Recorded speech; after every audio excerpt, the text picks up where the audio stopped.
Welcome back to our channel. Today is a beautiful day to dive into the absolute madness that Port Charles is serving us right now. Grab your coffee, take a deep breath, and let's get into the nitty-gritty of what's happening because there is so much to unpack and I am literally vibrating with energy over these latest spoilers.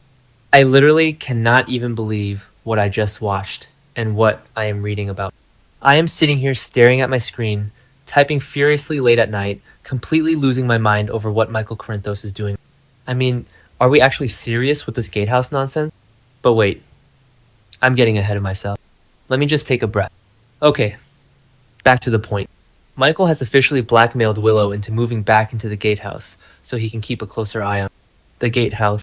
After everything she has done, after the absolute nightmare she has put him through, his grand master plan is to move his ex-wife back onto his property.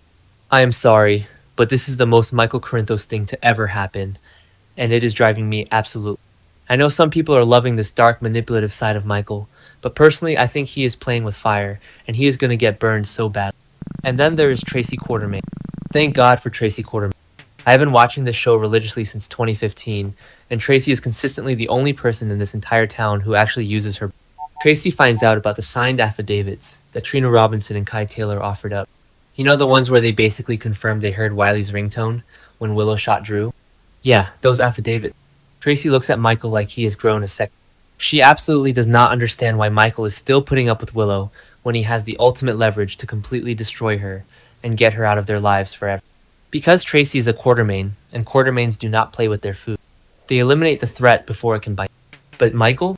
Oh no, Michael insists his way is what is best. He wants to keep her close. Keep your friends close and your enemies closer, right? But Willow isn't just an enemy. She is a desperate, cornered animal. I mean, let's really think about it. Michael just broke up with Jacinda after she went completely rogue and drugged Willow's coffee, putting Wiley and Amelia at massive risk. He sent Jacinda packing out of town with a fat bank. And now his solution is to force Willow into the gatehouse? Does he not realize that Willow is just as dangerous, right? She is legally married to Drew Kane, the man she literally shot in the back twice. Trina and Kai heard the ringtone. They know the truth.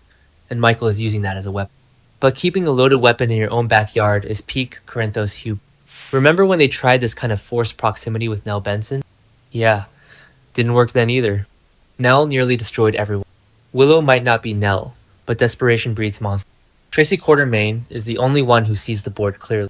She is looking at Michael, her grandson, and wondering where his Quartermaine Ruth. Edward Quartermaine would have used those affidavits from Trina and Kai to bury Willow under the jail. He would have secured sole custody of Wiley and Amelia before lunch.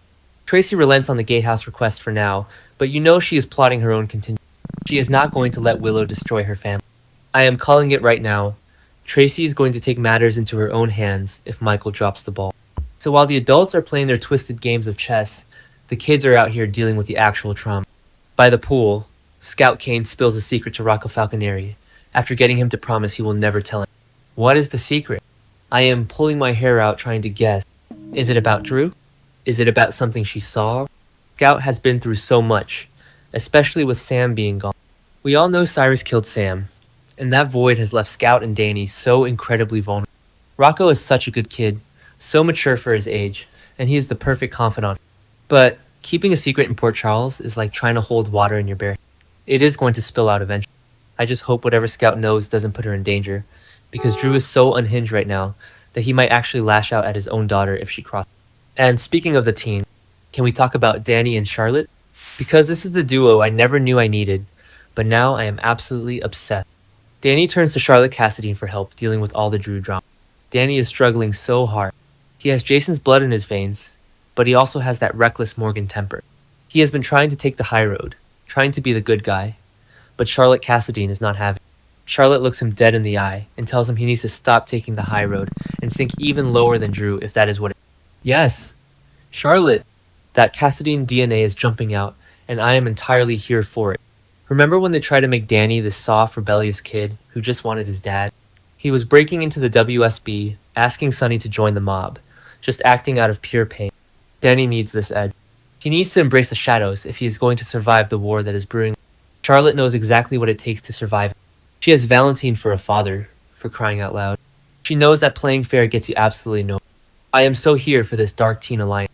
If Danny and Charlotte team up to take down Drew Kane, I will literally throw up. Drew has been insufferable, isolating Scout, throwing his weight around, acting like he's the king of the world just because he recovered from his locked-in state. Which brings me to Drew and Alexis. Drew is having a meeting with Alexis Davis at the Metro Court Gardens, and I can only imagine how excruciating that must be. Alexis has been dropping her supportive act, calling Willow out, and now she has to sit there and listen to Drew's arrogant bluster. Drew is fully mobile, plotting revenge against Willow, and exhibiting so much hostility towards Alexis regarding Scout. He thinks he is untouchable. He thinks he has won because Tracy banned him from the Quartermain estate, and he still walked away with his money. But he is so wrong. Because guess who pops up to interrupt this little meeting? Jack Brennan, the absolute legend himself.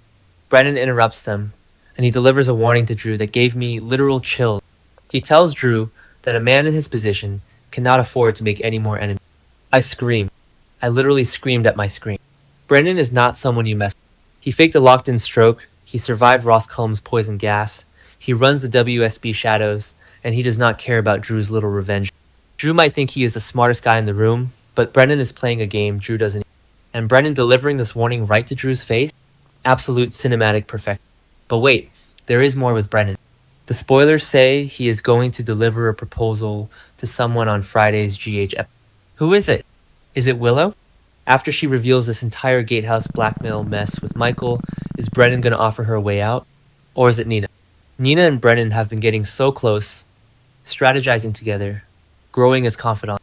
Am I the only one who sees the insane chemistry between Nina and Brennan? I know some people are holding out hope for Nina and Valentine, but honestly, Brennan is exactly the kind of dangerous protective force Nina needs. If Nina asks Brennan to get Willow out of this terrible situation with Michael, Brennan will do it. He will burn Michael's entire life to the ground if Nina asks. Okay, shifting gears because my brain is spinning. Let's talk about Sonny and ADA Justine. Justine is questioning Sonny about whether he is going to live long enough to serve. She is talking about Jen's Sidwell. And, I mean, wow. Justine is not pulling any punches. She was held hostage by Sidwell at the Jerome Art Gallery. She is deeply traumatized, and she knows exactly how Sonny operates. She is basically asking him straight to his face if he has put a hit out on Sidwell behind bars. Sonny has the power to arrange that with one phone. He has done it a million times before. But Sonny promises Justine that he won't be the one to order Sidwell's. And honestly, I believe him.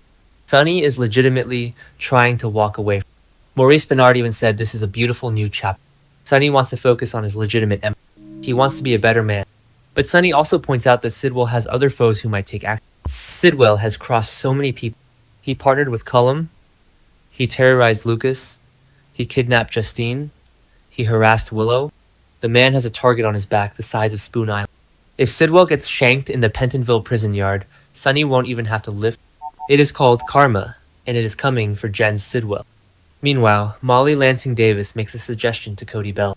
I am kind of loving this dynamic, even though it is completely Molly is supposed to go on her book tour. Cody was the literal inspiration for her love interest in the novel, and now they are navigating this weird, romantic, professional. Justine issued a massive ultimatum to Molly to abandon the book tour and prosecute Sidwell. Is Molly's suggestion to Cody about the tour? Is she going to ask him to wait for her? Or is she going to ask him to help her? Whatever it is, I just hope Molly gets a win, because she has been through the ringer lately with her parents' drama. And finally, we have to talk about Jason. Jason confides in Carly across town, and my heart just breaks. Jason is struggling so much. He returned from that WSB black site in Jakarta fundamentally. He has severe PTSD. He quit the mob. He ghosted Britt, which led to her literally slapping him in the hospital. He is doing everything in his power to be a good father to Danny, but he is fighting an uphill battle. The spoilers say Carly will offer support as Jason struggles with bad news from Drew and fights to help Danny. What is the bad news? Did Drew threaten Danny? Did Drew do something to Scout that affects Danny? Jason's return has been so incredibly heavy. He didn't just come back. He came back broke. He survived torture. He took the fall for Rocco shooting Cullum, and he gave up his entire life in the mob just to be a president. And what does he get in return? Constant fires to put out. He is pushing Sonny away, he is warning Sonny about Rick Lansing, and now Drew is delivering bad news. If Drew is using Scout as a pawn to hurt Danny, Jason is going to lose his mind. Jason confiding in Carly is the only pure thing left on this show. Carly is his anchor. But even Carly is drowning in her own drama with Sonny, Valentine, and Jocelyn's WS. They are two broken people trying to hold up the sky. I am just so overwhelmed by all of it. The stakes have literally never been higher. Between Michael's toxic blackmail, Willow's descent into madness, Drew's revenge tour, Brennan's shadowy moves, and the teens turning to the dark. Port Charles is a powder keg. Someone is going to light a match, and the explosion is going to take out half the town. I am dreading it, but I am also absolutely. We are witnessing soap opera history right now, people. Will Danny really sink to Drew's level? And who is Brennan's mystery proposal actually for? Drop your wildest theories in the comments below, and make sure to subscribe so you never miss